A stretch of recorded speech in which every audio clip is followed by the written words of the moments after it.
We're at March 13. May 13. I mean, May 13. 2025. Depressed. 100. Just devastate. Yeah. Just pure devastation on the track, dude. Yeah, that's... no one's even going to know why, because we're going to refuse to say Yeah, why. we won't even say, but... Yeah, here we are. It's one day till the Centennial of Mrs. Dalloway. One day till the Centennial. Yeah. So, okay, I mean, we might as well... Yeah. What are we talking? You want to talk about the Schattenfroh? If we're really not going to talk. Yeah, I mean... Okay, well, we could talk... We were gonna, no. Yeah, Let's go not ahead. call anybody out. Also, I've done a lot of change. I made a lot of changes over the past 72 hours. Yeah, you in did. preparation for the great, a great pod. Yeah. Great guests. Mm-hmm. Eminent. So that all stands. Yeah. That's all work done. True, Like, true. Look at this space. Exactly. It This looks is a beautiful. great podcast studio. I'm just sitting here. I'm zinned. Yeah. No blasting cigs. No bad mouthing. Yeah. Any a living writer. any living writers. Dead writer. Dead No one's writers, getting... No one's getting institutional. We no love- institutions. We blasted. love the institutions. Yeah. Yeah, I mean, we might as well tell him we're going to have Franzen on. We were gonna have Franzen And then on. he caught sight of this crazy bird. Franzen was on his way from the Met, and he's Yeah. seen a It was like a new bird or what was the something. bird he from said. Tropicalia? He's He's seen a ibis. toucan. He's seen a damn ibis. An ibis? Yeah, It was an ibis? Yeah, it was. Okay. I thought it was like a big pair. It was colorful, though. Yeah, it was a big... Ibises are colorful? It was kind of... That was... I think there are colorful ones, okay. but that's kind of like a mythic bird that got a relationship with the sugarloaf. Well, I know that the Mountain. ibis... Oh, I see. But I know the Yeah. ibis is a... It's mythic white bird. usually, right? They are mythic talking birds about- generally? Ibis? Yeah. Yeah. Isn't that... No, they're... That's like the Egyptian bird. Yeah, I think so, right? We went to... Yeah. I went to the Egyptian... We went to the Met the other day. Oh, you did? Yeah, we went to the... But we went to When? the What day Egyptian were you there? room. I want to say Saturday. I or was there on Sunday. Saturday. No with way. with my friend who was in town. No way. Yeah, yeah. It was a poppin'. It was like blown. Yeah, it was popping. We needed to go. We needed to use the bathroom. Because it was a nice-ass day. It was a nice ass Yeah. day, but we went into the Egyptian room. Yeah. We were just hunting down the mummies. It was pretty fun. Yeah. Yeah. But yeah. So Franz is on his way, dude. Yeah. He's seen the damn fucking toucan over on 73rd Street. Yeah. And he And had he to just- fucking run it down. He had a brain aneurysm, and now he didn't show up. So me Yeah. and Harold are very dejected Yeah, that Franzen we're bailed a bit on us deflated. at the last minute. But that's what you do when you're big time, Oh my god, dude! I don't know how we're gonna look. We just got all the books Yeah. that we're prepared for. Look at this. I mean, I don't think I prepared for a pod this much. Look at the pages and Oh notes. shit, you can see. Okay, if you look at all the Yeah. books laid out, I can't tell where the angle is. You could probably figure out. Yeah, but I who don't. we're about to They're have turned on. around. They're turned around. That one's not turned around. now. No, but you can't even see. Oh man. Watch. Yeah. No. Okay. So. But that's all right. so- We must. Okay. Let's just Yeah. let's just do a full rundown of the past week. Okay. Harold dropped an absolutely historical. It's a Yeah, it's a for sure. historical fucking review of Schattenfroh, first American review. I mean, that was really some. Oh yeah, and just to do the full rundown. Yeah. And in preparation for this Franzen pod, Yeah. I reread. Mind you, I reread. Yeah. You always trying to act like I never read Ulysses. Now you read it. But I kind of think like it's Yeah. just so different. I bodied Ulysses in like You- basically 3 days. This is gonna be like what happened with The Sound of the Fury, where I felt like I was the expert on that book, and then you just kept running it back and back. I would tell now now you know more about The Sound of the Fury than anybody. I mean, there's fraternal motivation. Yeah. That's when your bros are pushing you to read some. Then there's Franzenernal Yeah, Franzenernal motivation. When Franzen's about to come on, you just you want to talk about Ulysses, Franzen? Yeah. I'm about to read Ulysses in 72 hours. Yeah. Along with Mrs. Dalloway. along that you with read twice. along with Miss Dalloway. Well, I mean, yeah, I was in this listening past to it. week. Yeah. But yeah, I bodied the fuck out of Miss Dalloway too, because friends didn't want to talk about Miss Mhm. Dalloway. But yeah, you dropped the Schattenfroh review. How you feeling about that? I mean, I felt good about it. I thought it was a sick review. I It thought was a sick review. How did you feel about getting getting looped into, and many times like we've walked around, Yeah. and you guys we've had drinks, and you guys just sit around and go, damn, Sean, people really fucking hate you, bro. You're getting quote tweeted out the ass. How does it feel to be roped into it? In some cases, mistaken for me. Mistaken for me. So that dude, he posted, he took a screenshot of when I called him a numbnuts, the guy from the... It's still one of the best disses of all time. I feel like you were a little salty yesterday. I was calling him a numbnuts in the text, and you just didn't respond for like 4 hours. You're like, yo, are you making fun of me too? No.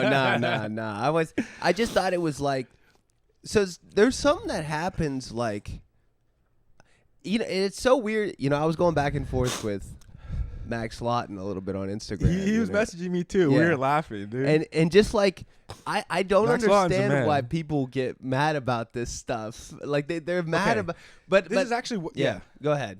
I actually disagree with you. I don't think we should deviate. Yeah. We were so excited for Franzen to come on the pod. Yeah. We should just talk about what we're going to talk to about Franzen. Yeah, you're right. For legal things, it's not Franzen. Yeah. But let's just say Franzen. Yeah. Because, fuck, dude. Now it's bumming me out that Franzen didn't pull up. Yeah. But there's something about, why do you think people get so mad? Well, okay, there's a couple of things going on. One is a guy like this who wrote that piece that I was, referring to, which I tried to go back and read the piece this morning. It was against high brodernism in the L.A. Review of Books. I call it the L.A. Times. The L.A. Times. Whatever. Yeah. But it's fiction. L.A. looks. It's auto-fiction. It's whatever. But it's auto-fiction, bro. I knew what I was doing, dude. As soon as I quote tweeted that, I knew exactly. I woke up on a Monday morning syncopated with the Scorpio full moon. Yeah. I didn't realize till later. It was at noon yesterday. That was right when I tweeted it.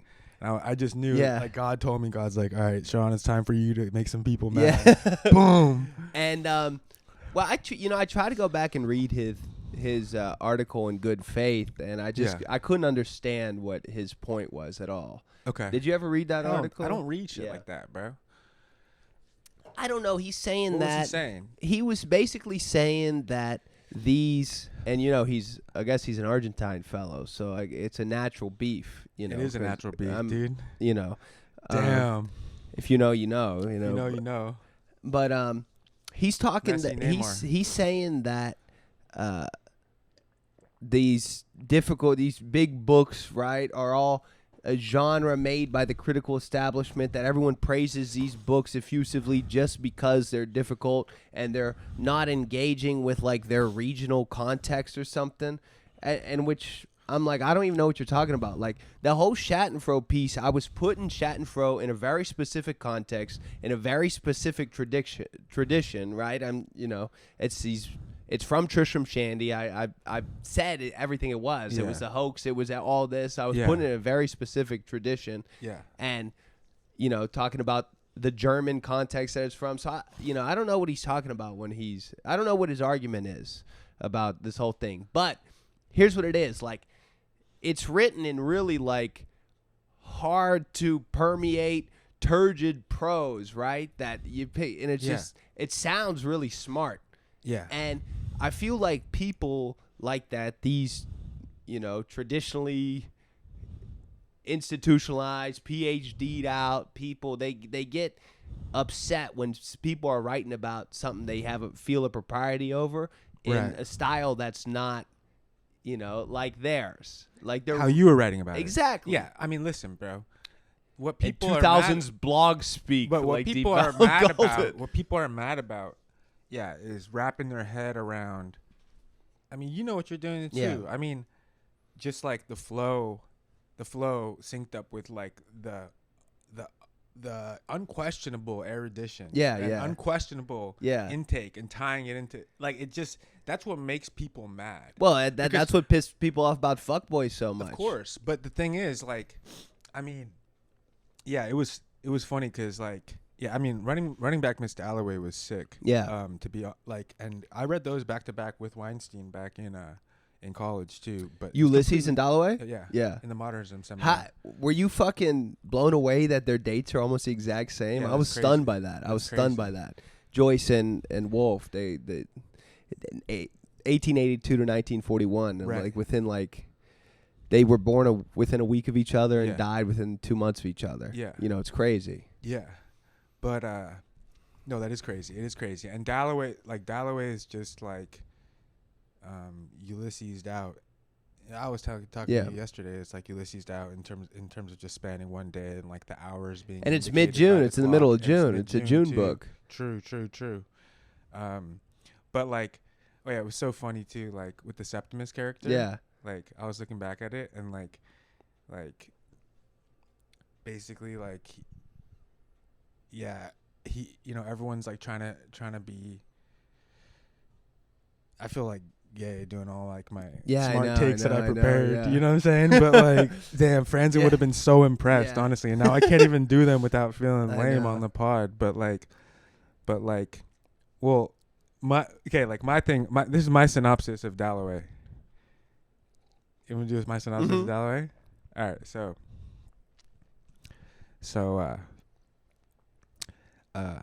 Clarissa Dalloway, aging lady.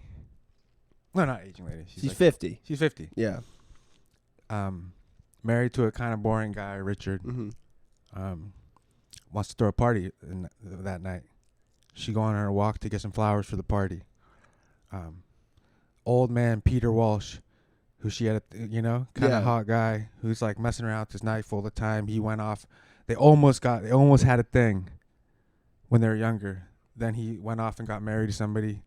And then she rejected him. She rejected him. She rejected him. But it was kind of unclear because later they go back to that whole lake scene. Yeah. Like they were like kind of talking, and then like Richard Dalloway showed up, and then like he immediately realized she was gonna get married to him. Yeah, yeah. You know. And well, then, like, it was because he was trying to tease him. They had like a nickname for Richard or something like that, and he said it like it was a joke they all had about him, Sally. And no, because you're thinking of Sally. Yeah. The friend, the girl kept calling him the wrong name the first day. Oh. First day, right? And then she say. And then he goes, I'm Mr. Dalloway. Yeah. So then they called him like, my name is Mr. Dalloway. Oh yeah, yeah. You know, my name is Richard Dalloway. My name is Richard Dalloway. And Clarissa's had stopped that at one point. And wasn't that what made Peter think that she was gonna marry her? Yeah. And like, so he comes back to town, and then there's this girl Sally who like. She got some like kind of like semi-lesbian admiration for. Yeah. You know? But then the side narrative is this dude, Septimus Smith, who's like a war vet, and he's like all fucked up. Who's trying to be a poet too. From the war. Yeah? He's trying to be a poet. And then he went to war. And he keeps like threatening to kill himself. Yeah. And then like and he's all like saying all kinds of, he's just like wigging out like saying all kinds of wild shit like like man should not cut down trees, like like God is real, and his little girlfriend like Rezia is like his wife, like his wife who's 24 is just like the doctor's like, you need to take him out and like look at real things to like calm him down. But my favorite part is like one part she's like, he'd go in a crowd of people like, and he'd just start like losing his mind. But his mind was actually totally fine. Like he could read anything fine. Yeah. And she'd be like, baby, like stop reading that Dante. Yeah, like, put that Dante down. Yeah. He's just upset. He's just on a Dante bender. Like he just read too much Dante. But yeah. So like I guess the way I thought about it the first time I read it, of the 2 times I read it in preparation for Franzen coming on, was like, it's like all these people doing like parties and like proper society, and then like the reality of like death and like gnarly shit that like upholds society, like comes like merging in, and like it keeps coming into everybody's lives. Like they're like I'm not gonna die. I'm not. You know, because like when they meet the old love from the past, they're all scared of getting old and stuff like that. Yeah. And the part when Peter Walsh like goes and follows that little girl home, is right after he leaves Clarissa's house. Yeah. Because he makes him feel scared that he's so he's gonna be old, so he's trying to feel young again. Yeah. He's like, I feel young again. And that's why he got the young girlfriend too. Yeah, that's why he got the young girlfriend. But and then of course at the end at the party, fucking news of Septimus fucking jumping out of a window comes into the party. But yeah, anyway, I think I already told you that. But that's how I feel like our relationship to, or my relationship to the literary world is like that. Everyone trying to throw parties and like be like, let's have a party. Yeah. And then I'm just like, no, death is real. Yeah. You know, I'm like the bummer everyone wants to pretend isn't there. Like, no. And but yeah, I guess just like tying in the reception to your historical essay and like some of the stuff we were thinking about with Ulysses and stuff is just like sort of well, you know, I think it. Oh yeah, that's what I was gonna say. Real quick. Yeah, no, just with like with Shakespeare. Oh, okay. Like, I got something on that. Yeah, because like Septimus is all like you know, like he like turns on Shakespeare. Yeah, he goes how Shakespeare despises humanity. He despises, and he thinks the putting on of clothes, the getting of children, the sordidity of the mouth and the belly. Yeah, exactly. And like women and men getting together is like disgusting. Yeah. You know what I mean? He despises humanity, which Joyce feels the exact same way about Shakespeare. And then Bloom is just taking it to the extreme of like embracing like the sordidity of the mouth and the belly. Yeah. But there's something repulsive to people about that. I mean, it's like, it's sort of like knowing the thing that like people will find like, I mean, that's a lot of fuckboy. Yeah. It's like knowing the thing that people will be like repulsed at. Yeah. And just like laying it bare. Yeah. You know what I mean? Like, I think that's part of the, like Bloom gets so gnarly in that part. Yeah. I texted you those parts, like the sins of the past. He's just like, and they're all like, oh, you know, he's like in the whorehouse like late at night, and they're like, didn't you take that old piece of toilet paper covered in shit and like smell it? And you're like, bruh, Joyce. But that's what that's all about, so, you know? Yeah, but yeah. See, I think both of them. I think Woolf and Joyce. I mean, it's really interesting to think of them like now. I see. I don't think I ever thought of them as so alike. You know, I think I thought they were doing different. I don't know what. All the modernists was just doing Joyce. You realize? Yeah, but also like, I think Woolf goes. She got another project in here too, and so this was something I was thinking. Yeah. So just from that Shakespeare, you know who comes up a lot in Mrs. Dalloway that I was stunned to see is Darwin.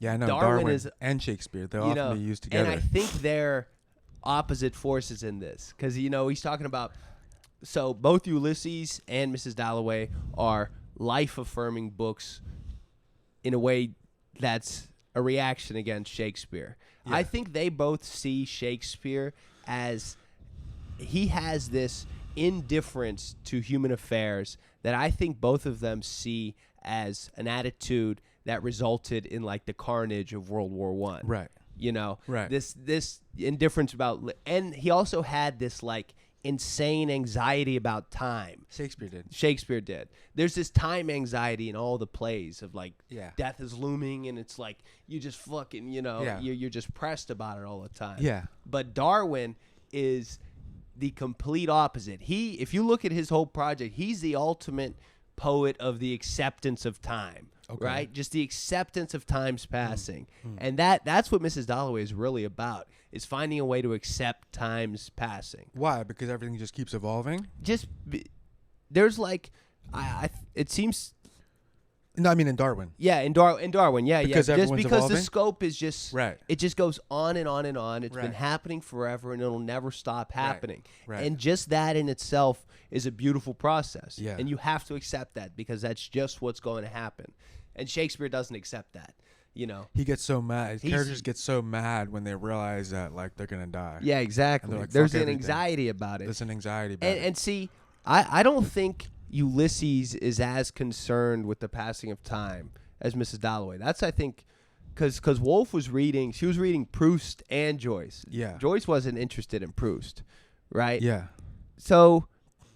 Yeah, she's, like, trying to, like, remember the... Yeah, it's all about... There's like the nostalgia of the early but times. It's not but Big nostalgia. Big Ben be creeping up. I mean, and Big Ben is chiming the whole fucking time, that's right? what I'm saying, yeah. And, I mean, she was going to call the book The Hours. Right. Right? And, you know, it was really interesting to read the intro of, you know, Oh yeah, which Franzen's intro. Franzen's Yeah. intro. I know, dude. Franzen snapped on that intro. Yeah, dude. for real. Damn, Franzen. But Fuck, dude. We can't even do this pod. yeah, I know. It's just this depressing version of what this pod. I would've know, been. dude. Oh my But, god. So It's hard to be a heretical Yeah, nobody Schattenfroh guy. yeah, It's hard to be. it's hard to be nobody. It's hard to be nobody, dude. We are nobody, dude. But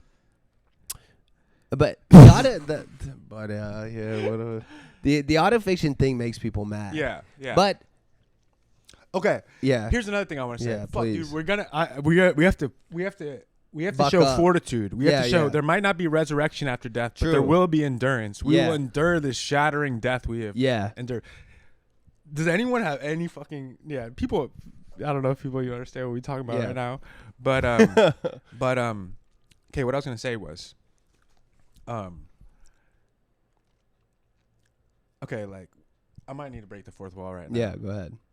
I'm sorry, Yeah, but like okay, like the reason why Merv's yeah, essays are sick and stuff. yeah. Is because so like I never respond to people Yeah. on Twitter. I Mhm. never respond to people on Twitter, but I did yesterday. I was like, You did? I was just one person. Yeah. I was like, What'd you respond to? What they no, say? it was this dude with like he's always talking. I feel like he comes up, but he's always trying to get my attention Yeah. and stuff. He'd be like, mentioning me and stuff.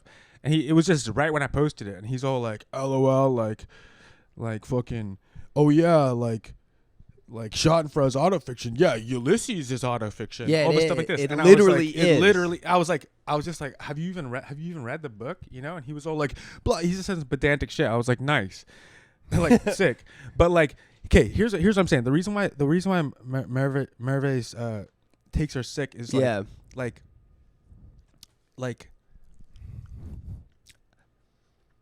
Okay, I don't understand what. Okay, she's always like the intro to the annotated Miss Dalloway. Yeah. Is basically showing. It's basically illuminating through her letters, her notes to herself. Yeah. The ways in which the story she's telling correlates to her own life. Yeah. Right. So like Septimus has like a terrible. He's like wants to kill himself. Yeah. And he's constantly saying, "I want to kill myself," and she talks about it in her notes. Virginia Yeah. Woolf had her first breakdown in like 1906 or something. And she was hallucinating and She shit was in the same hallucinating, way like- Septimus was. Yeah, She's like- literally transcribing her hallucinations. Exactly. So she puts her breakdown in Septimus's character. Yeah. He kills himself at the end. She chooses to live. Of course. Eventually she'll she kill doesn't. himself. Yeah. Kill herself years later. Then the character of Clarissa. It's like half this woman she admires who was her friend who was older than her. A little bit older than her, Yeah. who she kind of had a semi-lesbian thing with, Yeah. and then that woman got married to somebody Yeah. who was like kind of rich and boring, just like Yeah. Clarissa's. So like it was sort of, I mean, the whole character of Clarissa Dalloway is sort of like her love act Yeah. towards this friend of hers, right? You know what I'm saying? Yeah. But also kind of herself, because that character also seems to be kind of Sally, Yeah. right? Because Mhm. they have this old memory of when they were younger. Clarissa and Sally, right? This other girl. Of Yeah. like, so she's like working out that. And then she even says stuff about how this guy, some of the scenes of like how the guy she used to know when she was younger, what's his name? Who? Peter Walsh? Yeah, Peter Walsh was kind of based on like her cousin or her second Yeah, cousin or something like exactly, this. exactly. Okay, so like she's working through stuff through herself. Like you and that Ulysses essay, it's like Stephen Dead. Like, okay, so like why the Ferrante, Mervis stuff on Ferrante is like she's talking about how like, I mean like, the Ferrante books, it's a little bit different because the author's biographical information is taken away Yeah. by how little she shares about herself, Elena Ferrante. Yeah. But it's also a book that the narrator has the same name as the author. Yeah. You know what I'm saying? Like, so like when you emphasize the ways in which the story interacts with the author's life, Yeah. that brings the story to life. And For it sure. invites you to think about the ways you engage with your story, it just makes it more sick. I mean, what's the purpose of reading and writing literature? Right. It's to understand your life and the world and their Right. relationship to each other. Right. You know, how I don't understand like the resistance to calling something autofiction is anything that fucking depicts, distorts, bastardizes, fucking transcribes and Right. or funnels the author's life. But I think so. I think like to give all these. I mean, first of all, it's like guys, like to just be sitting here speaking on stuff that you haven't read. yeah. It's like it's so embarrassing. Yeah. I'm so embarrassed for you. Like you think you're getting a dig on Twitter. Yeah. Like, I don't know who you are, but like, Yeah. I'm embarrassed for your existence. Because I got one yesterday, and it was like I think I might have ranted it to you yesterday, but like I was literally like at the park, like just like writing, and I see this thing, and it's like.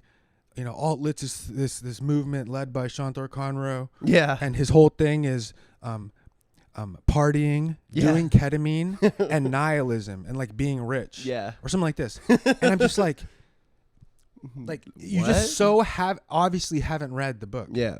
You know, or have no idea what it's about. Do you know what I'm saying? Mm-hmm. And like to be so like, okay, but like to use that, I think that the resistance to autofiction, because it's this word we're throwing around and people get so mad. Yeah. But I think the assumption is the fact that you're signaling to the reader that you're writing about your own life alone makes it worthy of transcription. Yeah. Right? That's what people are rebelling against. Like that quote, which has nothing to do with me, but I sort of understand that. What is the quote? The quote tweet? I told you. I just explained what I'm about. Yeah. I'm obviously like my book is obviously not about those things. So you think that in people's minds, and this is something I was intentionally being provocative with, right? Which saying autofiction is the only radical autofiction is the only valid form for the future. It's a of course provocation and a performance in a way. Though I do kind of believe that, well, but it's but all. You're so because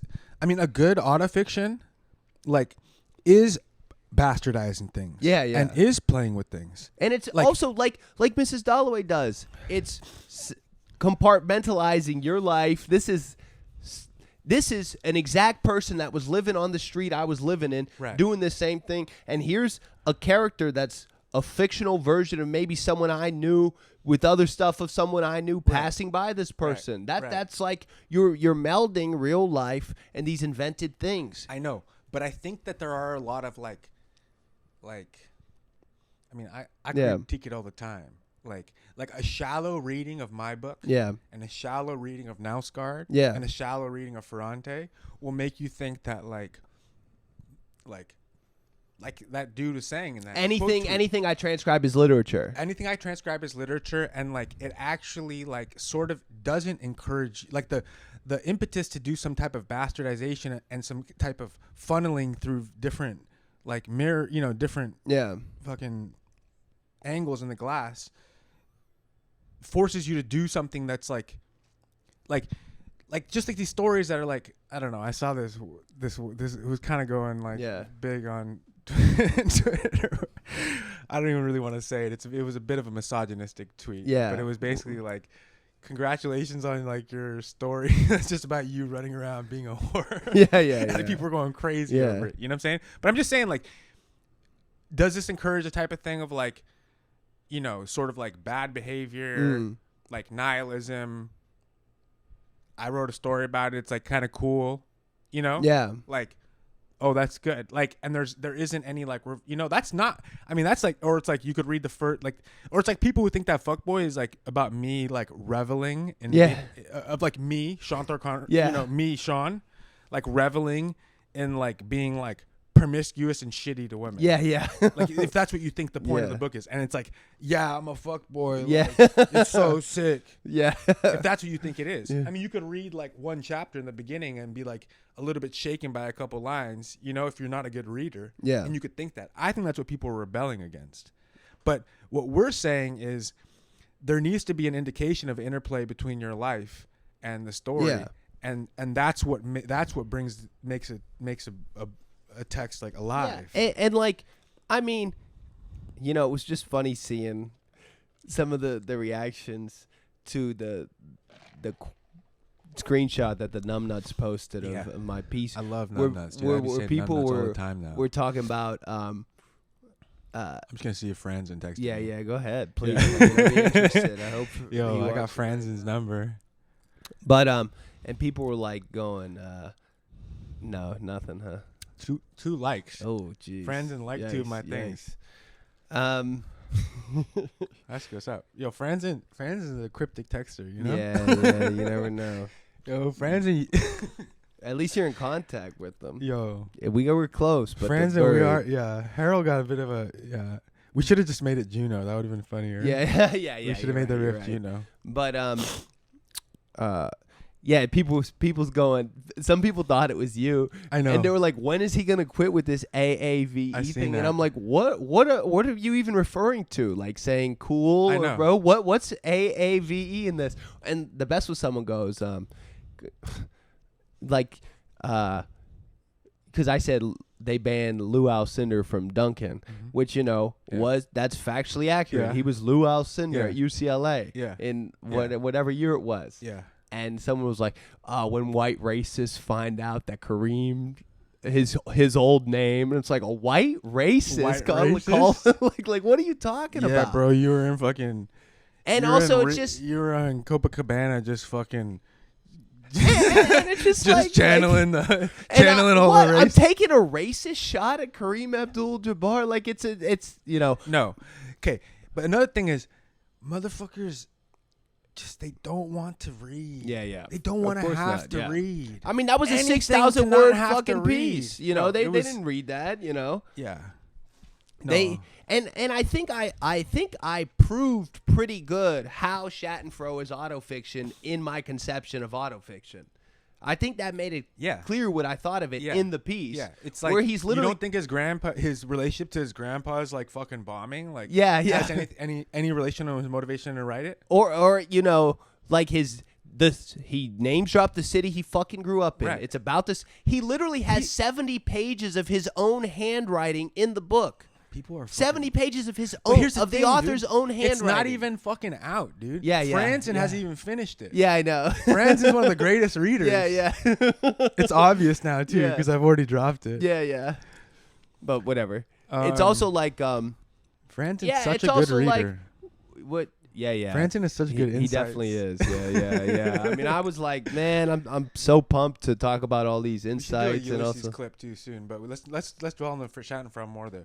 Yeah, they have. But also like it's hard to, and it was fun. Max was sending me some things of just people talking about him and just like hating on him for advocating for these books and like the dude learned German to translate this book. Like, how is that not a positive thing? But dude, I mean, yeah. But whatever. No, it's just it's I mean, I deal with all the time, with like, Amelia and stuff like that, where it's like, you see other people doing it, and you're like, yeah, you get mad. No. Like when you see other people reacting to it, like, you realize you can see it clearly. Yeah. You realize that like you are like a creator, like you are a creator. You fucking I am that piece out of nothing. Yeah. Deep Vellum Press got to fucking deal with this now and pronounce it as the next, as the first thing, and it is the first thing, and you literally just brought that up into being out of nothing. And people see that's what they're mad about. Yeah. They're mad that you just dropped a fucking 6K hitter, dude. Yeah. That's what they're mad at me. Like, and then you see and you can see it and other people, like. A book which I read the whole thing of. They're not mad at you. They're mad that they can't do that. Yeah. And they don't know why they're still sitting here like just angry and on Twitter, That's for sure. It's kind of sad, to be honest. Like that dude who wrote that thing about me, about the book, it's like, dude. Yeah. You haven't read a page of fucking. Yeah. From the first chapter, you know that it's a dude who's broke as fuck. Yeah. Biking around in the cold trying to deliver a slice of pizza from South Philly in the winter. All the way to West Philly. You know how long that is? Huh.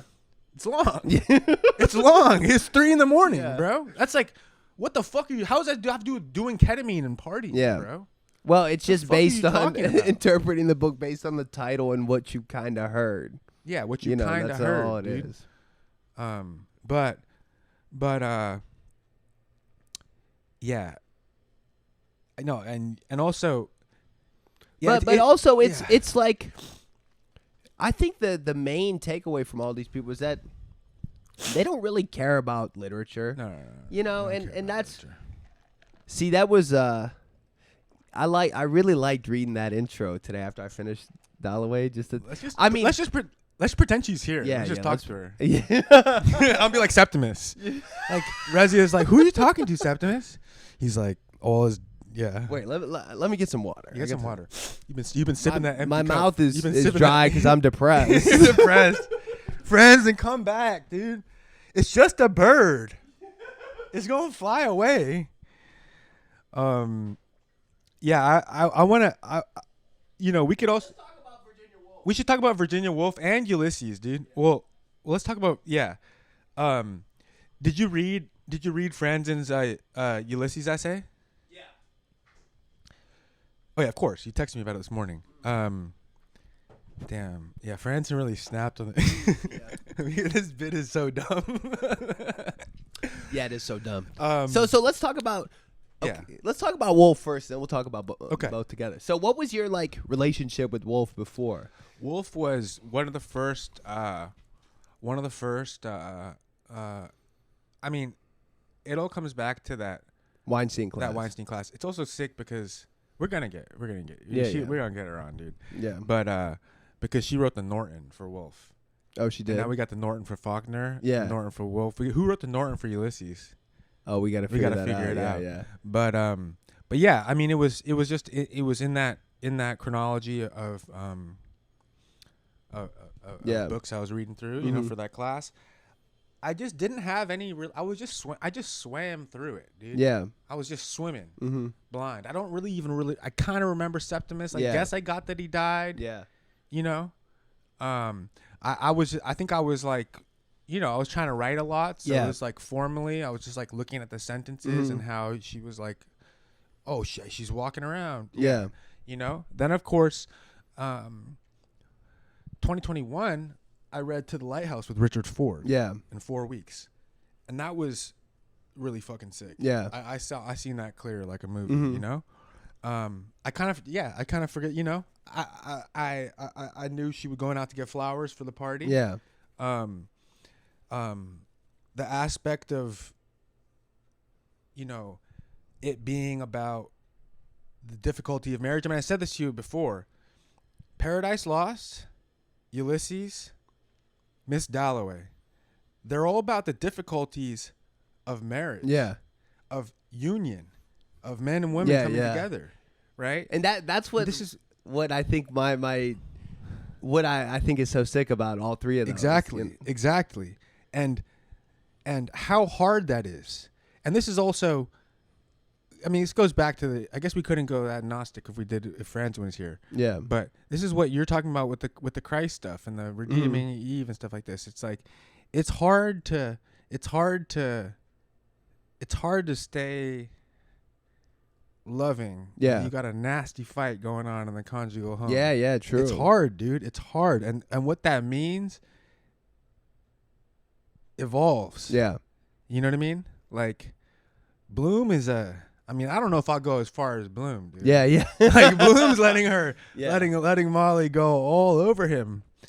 Yeah. Molly's out here getting dicked down. Yeah, and she he's is. just like, what you want for breakfast? Why is it? I don't know. It's not Irish at all. That's terrible.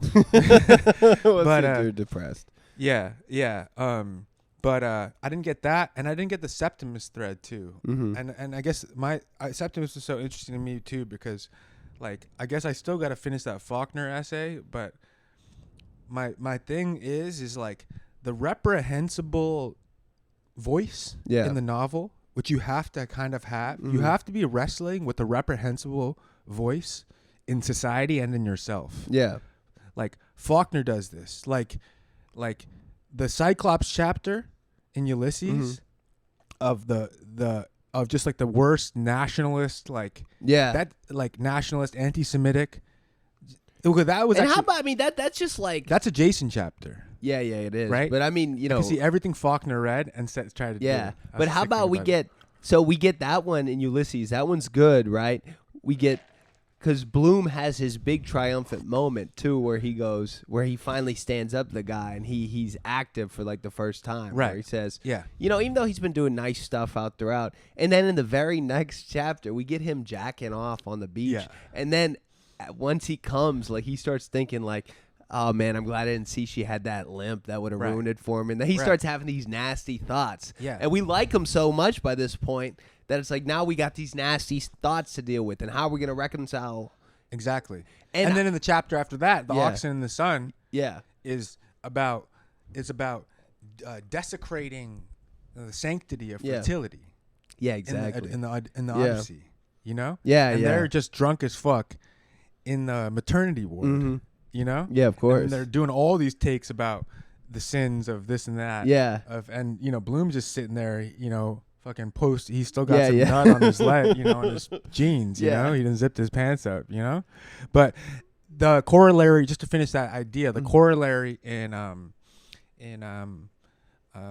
Dalloway of the reprehensible or view that you must somewhat reconcile and not fully distance yourself from. Yeah. Like we were laughing in when I read the Jason part, no matter how crazy it was. Yeah. And he's saying some stuff, and there's something in Faulkner himself where he's like, you better watch that part in yourself. Yeah, says, exactly. You never give a woman any money. Well, you don't tell.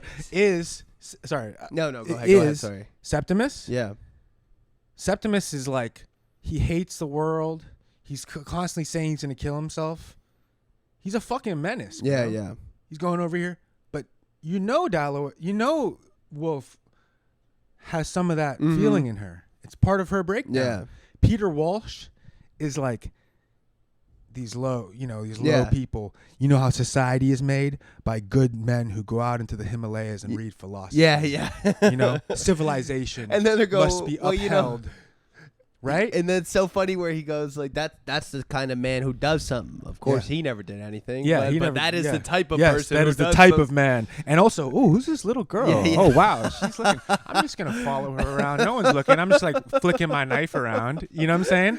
And even Dalloway to some degree. Yeah. Where she's a snob. Merv had really good. My favorite notes of her shit was at that moment. Which I fucking don't remember this at all from the last time. Yeah. The moment when the news of his death comes to the party. Oh, yeah. And she has the whole rant. Oh, I know. That was really good. And she's going like, first she's like indignant. Yeah. Of like, why would they bring up the death at my party? Yeah. I got all the roses ready. You know? Which is like such a materialistic. Yeah. Like whack stance. Mm-hmm. But there's like in the notes, there's like 3 takes of like whether it's unclear. Like also Miss Dalloway, it's like, yeah, on the one hand, like I think like I think it was Peter. Yeah. Peter's remembering her, and then he kind of goes into her conscience a little bit of like justifying her or like explaining her as character. It's like we are in a coffin. Life is a coffin. Yeah. We might as well try to put some flowers in to make it a little bit nicer. It wasn't a coffin, it was something like that. Yeah. But she's also materialistic. I don't know. It's like, yeah, that would be my point of like the reprehensible side you have to kind of feel. This is what's great about both Ulysses and Dalloway. And it's funny that this is, the term that I think Keats used to describe Shakespeare is that he has a negative capability, right? That he can conjure up all these things and these different attitudes and ideas, and he ain't giving you like any this is right, this is right. Okay, he just lets them. And this is something I was saying when I was writing in that little journal about rejection, right? Where he can't identify himself with badness. Right. That's not, he don't got that negative capability. Right. And the way that they're rewriting Shakespeare, which they are rewriting Shakespeare, is he got this negative capability to describe this time-anxious, death-fearing attitude toward life. Like the whole sonnets, all the sonnets are about time is passing and you're going to die, and like it's just stress. It's just pure stress about that. Right. And what do you do? Like you fucking you can't procreate. Like nothing will stave that off. And this is allowing all that to exist. There's no. I mean, you go from character to character to character in Dalloway, and they're all thinking against each other, and there's no gloss on who's right, who's wrong. Yeah. You just have to take that all in, and it allows you just this such complicated like relationship to emotions, and all these things can be true. Clarissa can be a fucking snob, and maybe she's boring, but she's also lovely, and she has Yeah. these high feelings. Yeah. And Richard, who I actually like, Oh yeah, Richard, dude. I think she made the fucking totally right She made decision the right choice? marrying him. Yeah. Like, I was so moved by two things he did. I know what when you're he gonna say. surprises her With with the the roses? flowers, and he's thinking the whole time, I'm going to tell her I love her, I'm going to tell her I love her, and then he can't, but she knows that he She does knows because he it. brings her the flowers. Yo, and I- then when that girl shows up at the party, she was invited last minute because Clarissa Yeah. didn't want to invite Yeah. her, and she's all alone, and Yeah. Richards goes up and just talks to Yeah, her yeah, because yeah, she's yeah. lonely. And Yeah, it's like, yeah. this guy, and it was such a good choice because Peter, and this was funny that Peter's a narcissist. in the introduction, Yeah, they mentioned Peter's like when me. Virginia Woolf's dad died, or when her mom died, died. her dad was theatrical and weepy and needed the daughters. And that's- Everyone, pay attention. and that's what Peter's like. Peter pulls up on her. He hasn't seen her in years. He's and like- he's crying at Yeah, her, and he yeah. needs her fucking help. and he's like, I'm gonna tell her. yeah. Guess what? I'm in love. She's Yeah, and then he You starts fucking- weeping, yeah. and then by the end, he's like, he don't know if he's in love. Yeah. he don't know like what he's like. he's stalking a random Yeah, girl. and then he goes, I'm so in love, and then he's stalking that girl, and then Yeah. he thinks, maybe it is better I'm here because she'll forget about me by the time I'm back. Like, Yeah, I don't exactly. even want her. And but Richard is so like, he's so grounded. He's just like a grounded, sure presence, and I think that's probably what Virginia Woolf's husband was like. Yeah. you know, because Yeah. it seems like they didn't really have whatever it was of a sexual relationship, Yeah. but he was like a sturdy guy. He Yeah. read all her work. He supported her. Yeah. He was just like a firm. He wasn't like a weepy bastard like her father. Damn. Or like Yeah. Septimus is a weepy bastard too. This book Right. is about weepy bastards, Yeah. and it's coming right off of the war. It's coming from. This book is about, and it says it explicitly, the years 1918 to 1923. 23. You know, it's that No. 5-year stretch that was fucking fucked up, where Europe was almost completely destroyed. Like, they're recovering from the destruction Yeah. of the First World War, of the fucking flu epidemic. Well, I mean, all books are all. So yeah, they're all trying to answer the question, like what to do about this nagging sense of like beneath all of this propriety and this Yeah. the street and the people wearing their clothes and then getting the flowers for the party. There's just the fucking horror of time Yeah. passing and death underneath. Shakespeare, Yeah. Ulysses, and Virginia Woolf. Yeah. Right. And like they're all trying to answer that question, and like and just I shouldn't sidebar, but Yeah. just to expand on that part. Well, actually, I'll keep it in the thread. Yeah. So they're all dealing with this different ways, and just to stay in Dalloway, they're all the different characters are dealing it in different ways. Like Peter with this kind of like sentimentalism Yeah. towards like his youth and stuff like that, want to be young, like fucking young girls and stuff like that. And he calls Clarissa sentimental. When Oh, he, yeah. and he's Yeah. always like he's judging her and this Yeah, and that, yeah, and he's exactly. like, I need you, I'm crying, like It's so needing her. sick how she switches back and Yeah, forth. it Like the is. scene when he comes and visit her, Yeah. and he's switching back and forth in perspective was just like masterclass, Yeah. like formally. And But, yeah, what she also does too is that she'll go like, Peter's thinking, and then he's thinking about Clarissa in the past, and then it's her thoughts in the past I know too, which is that like was so crazy. No, so it was because crazy. they're thinking back on the time at the lake. Yeah, exactly. And then it goes into her. I know. I actually had that It's thought when I awesome. was It's running awesome. it back a second time. Then Septimus is someone who's overwhelmed by this. Yeah.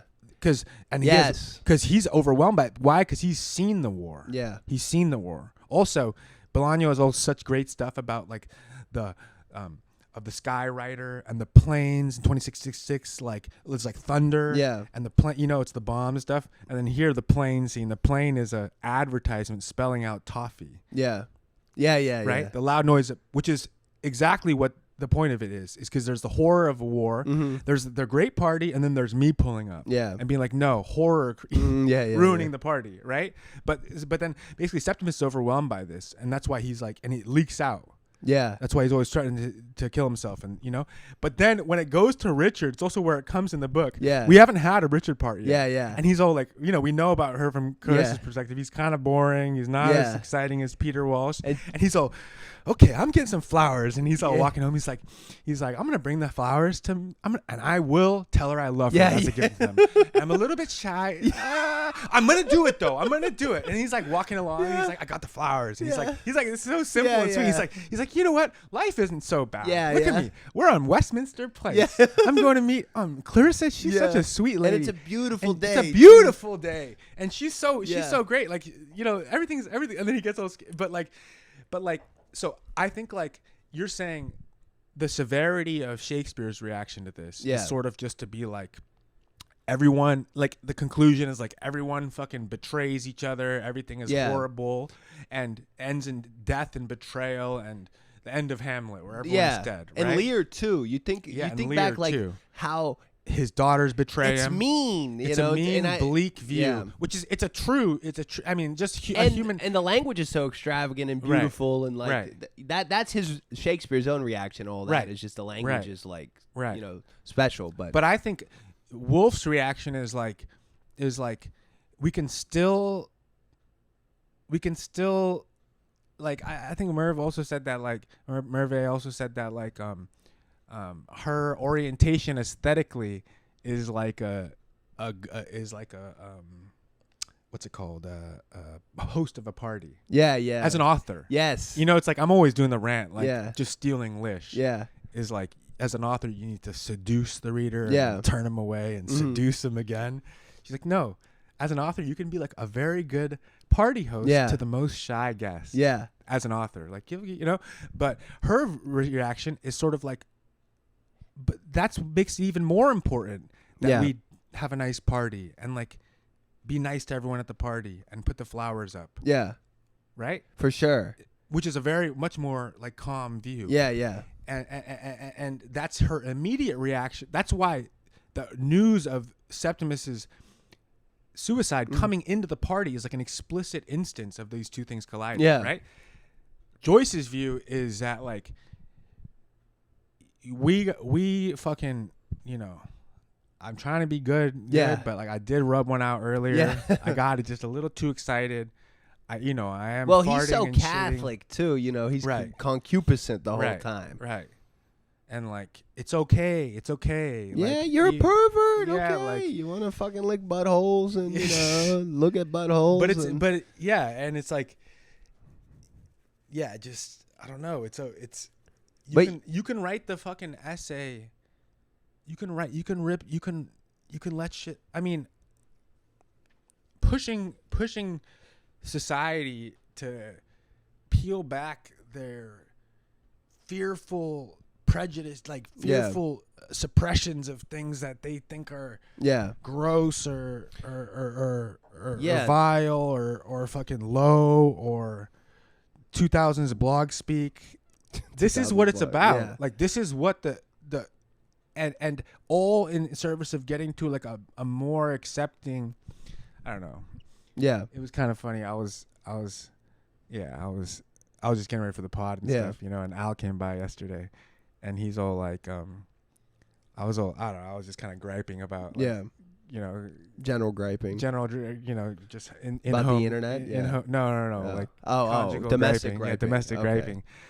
And Al was all, and then he's all, I was like, yeah, dude, I'm trying to get ready for the pod. Like, and then I start going to rant about Ulysses. Yeah, I bought Ulysses. And it's like, right when she moves in, you just decide to read all of Ulysses in 3 days, bro. Yeah. And I was just like, Yeah. damn, dude. I was like, that is kind of OD. Like, just loosen your grip a little bit on the fucking, it's okay. It's kind of a jank setup, but we bring the heat. Yeah. It doesn't need to be at the fucking. Yeah, true. At the moment. Who PS1. else? I mean, who else is preparing for a pod like this? Who's preparing for a pod like this? Oh, no big deal. Oh, you want to talk about Ulysses? Yeah, we're gonna read it in one day. Bro, Franzen. that Argentine, he was talking about people were like, "Why would you post writing like this?" Oh my god, I've seen that. And then you go, "Cause you're dumb." Like, are you like? No, The dumbass author of Fuckboy just read Ulysses in 3 days. Like, what are you talking? But No. I mean, you said it all on that. And it's just on a mission trying to change the culture. Also like, talking shit about the basketball reference. Not like I really like recognize that. No, all this is like so paltry compared to like the positive reaction of the piece. Yeah, was much outweighed that. Yeah. I mean, people were really seem to be reading it and fucking with it. Yeah. But just I think people have a lot of trouble with. They think that this high-low thing sometimes is an artificial like put on. Yeah. And I really feel like a lot of my literary project, the way I see it now, is trying to, because I mean, just thinking of my parents. Yeah. Right. Yeah. Trying to communicate Yes. these really complicated Yes. things that people like my parents who are not educated people would never ever Yeah. be interested in a million years. Yeah. And bringing it to them in a way that we're communicating on some level that, maybe they can understand these rhythms of speech and stuff. Yeah. My mom fucking translated my whole book. That's so crazy. Right? Dude. Which was like, I mean, that totally blew me away. She told me she was working on this project forever. Yeah. And then she fucking gave me she put Tropicalia into Portuguese, Yeah. which I was like, I was impressed, and I never thought she could do something like that. But, this is what I always think, that people have so much more capability reading-wise and interpretation-wise. It just takes a certain effort. She really wanted to translate this book more than anything. Yeah. So she sat there Yeah. and fucking and then she got notes in the month. She's like marking paragraphs That's and sick, bro. she's saying like, man, this was real hard to translate. Yeah. She's like journaling in the book. Yeah. She gave me the hardcover, all That's her fucking so notes. I sick, was like, dude. I mean, I cried when she gave it to me. I Damn, couldn't believe bro. it. I couldn't Damn. believe it. But it's also like, and reading that intro is something I think about. Some Virginia Woolf Yeah. when she was a kid, Yeah, right? yeah. She was. It's this novelistic attitude too, which is like Right. this anti-institutional rebelling, Yeah. this autodidactism, right? Right. Virginia Woolf is in her dad's house just reading his books. and.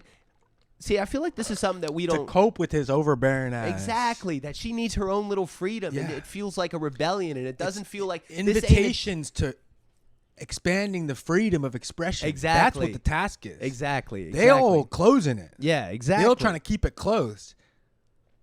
And see, this is something that I feel like people probably don't get too much of anymore. Just that thought of the kid and what you have to do What as a kid, Virginia yeah, Woolf, yeah. right in her father's library. What you have to do as a kid, if you got some fucking crazy book that's too old, is you might not understand, but you got to just flip the pages till the end. Yeah, and yeah, that's how exactly. you learn how to read. Exactly. It's just flipping the pages till the end. If you don't understand it, whatever, you'll understand some things. And now it's just whatever. You don't want to flip till the end. Yeah. Yeah. That was the sickest take. That was the sickest point that stuck with me the most from your essay. Is that no, there's something Talmudic, damn near. Yeah. And fucking sacred and sort of, sacred about submitting yourself to a reading experience that you can't quite grasp. Yeah. And going to the end. There's something about it. You just got to get to the end. I mean, dude, this time. The secrets are in the words. Dude, this time with the Ulysses, Yeah. the reason why I read it so fast was because, first of all, I've read it before. Yeah. I know the whole arc. First of all, this is how people should read. Yeah. Like the first time you should just try to get through to that. Yeah. Then you lay it out the house. Now you can start walking through it. You can start walking through it. Exactly. Also, I read the Odyssey close recently, and I read Vico recently. Yeah. Right. So I know. So like this time, the way I was reading it was I found this one guide online. Yeah. And it would just say, and I would just read it until I figured out the exact reason why and I found one guide and I found Joyce's chart, Yeah. right? Of what every chapter means. I read the guide until I figured out why it was referencing the Ulysses chapter was referencing the Odyssey chapter. Yeah. Like why? Mhm. You know what I'm saying? Like Calypso. Yeah, just the He's stuck basic. on her Yeah, island. yeah. Lotus Eaters, they stuck fucking blasting, blasting Haiti, eating. you know. Yeah, Hades graveyard, just so I could place myself. Then I fucking hit it with the 2-speed while reading. Yeah. And just go like that until I was in, and then I would just listen until I Yeah. stop, and then just go. It was a sick ass way to read it. Yeah. Dude. And I just bought it all the way through, and I saw the whole thing through, dude. Yeah. It's sick, bro. But yeah, I mean, you just got to finish with, and like you see, man, I was really like, I was hype off the Dalloway. I thought it was fucking sick. And then reading about Virginia Woolf too, I was like, man, she's sick. Like I gotta like, cause I read this before. I read this in 2022 was the last time I read this. You know, I signed the date in the book when I finished. Of Dalloway? Yeah, and but I really missed a lot of it. Yeah, because it's so short too, Yeah, but it is it's short. so rich. And, Yeah. and also like you look at both these books and they're doing like there's similar things, but the style is really different in both of them. But it's who's writing like Woolf now with these fucking she goes OD on some of these sentences and the metaphors, and she jumping in from person to person. It's like, wow, this is like really impressive stuff. Yeah, you know. Yeah. And it's, she said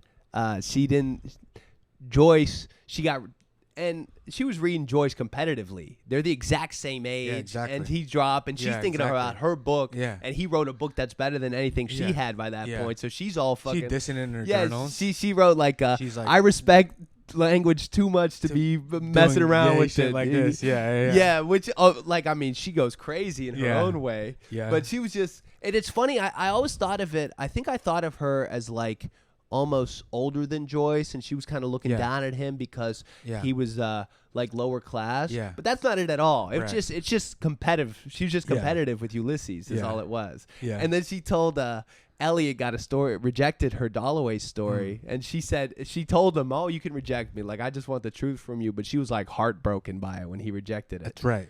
But Exactly. But what she did is she kept working on it. She kept working on it. She was reading Joyce. She was reading Proust and just working on it, making notes and just working on it. And it became this. Yeah. Yeah. Yeah. I think the thing that if back then in Joyce's time, like the shocking perversity that he admits to was the interesting culture impacting antidote to this fascistic control, fear of death, war starting impulse, right? Oh no, it's okay. It's okay to be a little perverse. You know what I'm saying? If in Dalloway, maybe some kind of like, we're doing these niceties that might seem a little silly. Peter's like, oh, he's just going on about a silly little party, which kind of triggered me. I was like, I'm always these girls and their fucking parties. Yeah. But whatever. Maybe there's something to that. But it's also like, see. Okay, and I think the party, you could make a link between the party that she's throwing and like writing literature, right? And that the ornamentation of the form. Yeah, you're still celebrating. Yes, death is the end. Yeah. Death wipes everything out. Yes, we're standing on a pile of corpses. Yeah, but we'll play around here for a second, and we'll be nice to each other, and we'll linger over here. Like, oh, what's over down this lane? Oh, there's this one shop, and it's sort of like. But I think now. And I was really moved by the ending. Just like when Peter's waiting for her and he looks up and there she was. I was like, oh, that's so good. Yeah. I like that so much. Yeah. He's like, what's missing right now? But I think now, like at least in the span of this conversation, is that like, I think we're already doing it. Yeah. But I think like this idea of like, just like an all-embracing, like linguistic, like world. I mean, it's all what all those steps forward mean. It's just expanding like the linguistic, or just not the linguistic, the worldview, expanding the worldview, right, and including that into like into like literature. Like I think these reactions that you're getting, like you get to that piece and stuff like that, or even like, I mean, I don't know, even with like, just like. Presenting yourself in like a proper way and like this sort of like temple of literature has become a fucking it's just isolating literature, and culture is moving like in a Yeah, different yeah. way, and it's just the gap is getting wider and wider, and all these white dudes who went to fucking PhD programs and they still haven't written their novel, and they just spend all day on Twitter, you know, and they have like an inheritance from their parents. A lot of guys like work. that. Seems You know like what I mean? there's a lot of guys like that. Right?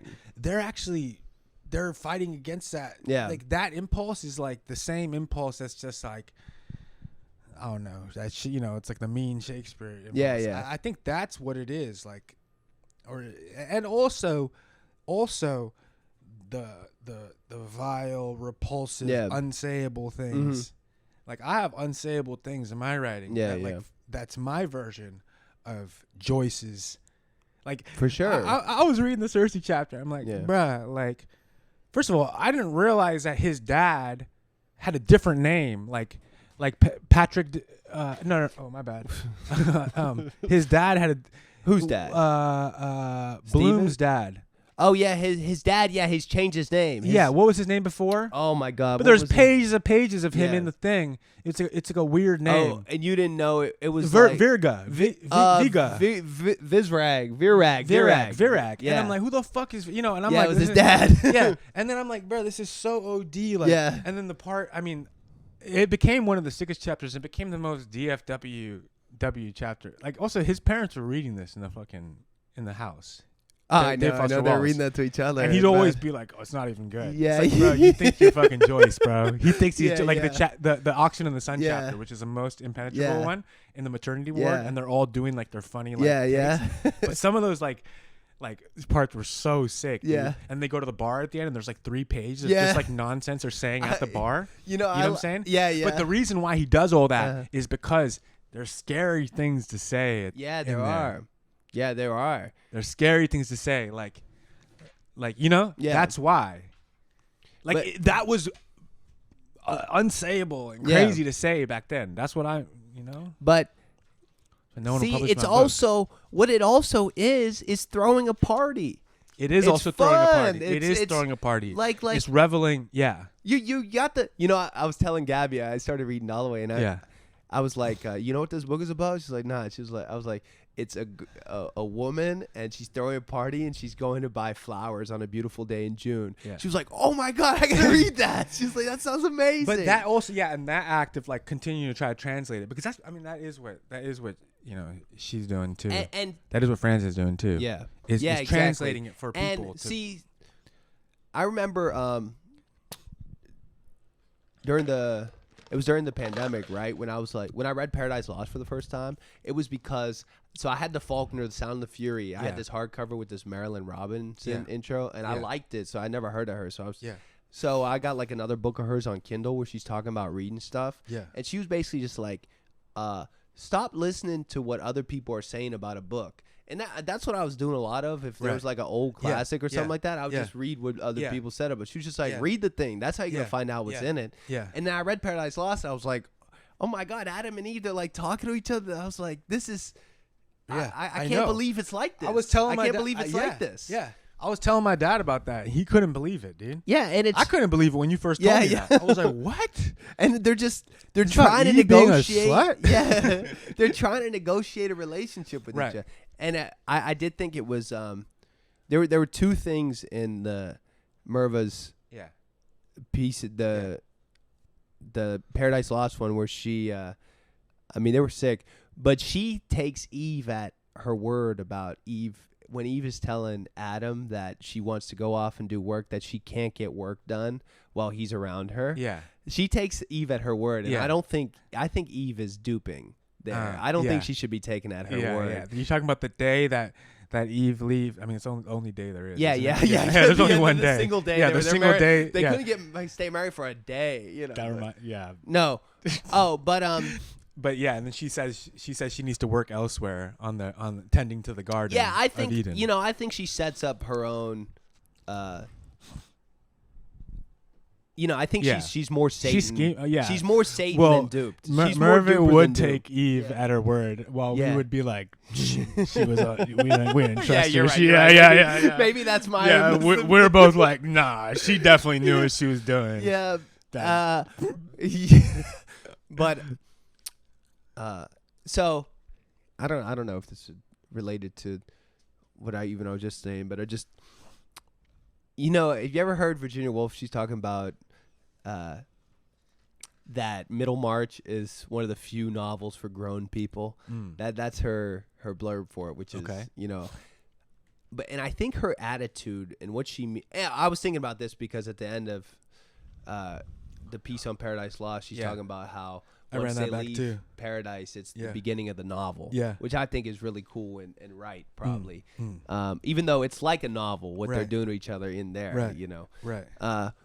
But I think it's something that Joyce and Woolf do, which is, especially in Mrs. Dalloway, where it's just the capaciousness of like what a person is and what they're feeling. Like I hear some people talk about my book and they read it and they're like, oh, it was a real sad book. Yeah.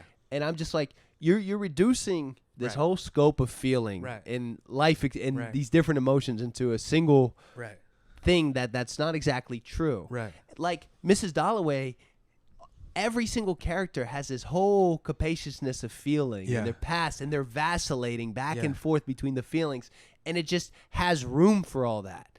That's a really grown attitude. That's a really mature attitude. There's nothing reduced in there. And Joyce has that too, where it's just the attitude toward life is extremely capacious and positive. Like, this life can hold so many different feelings and things. It is this negative fucking horrible morass, hellish place, but it's also all these other things. It's a little party. It's manners, right? It's this, this way of we're going to the funeral, and we're going to be polite at the funeral, and I'm going to sign my buddy's name that wasn't actually there. Yeah, a lot of people weren't being polite. No, they weren't. But then the people who were being nice to Bloom. Yeah. But, and I think that it's something that the architecture of both the books allows for. When you're going this big with language, with structure, and you're doing this enormous thing, you just have room for a lot more exploration of life. Yeah. If you allow this huge, and that's what Schattenfroh does too. Schattenfroh has this enormous architecture, which is allowing a lot of stuff to happen. But that's at the feeling level. But dude, that's what I'm trying to. That's the only way I can really write too. It's an interesting project writing this 3-part thing on this 30 days.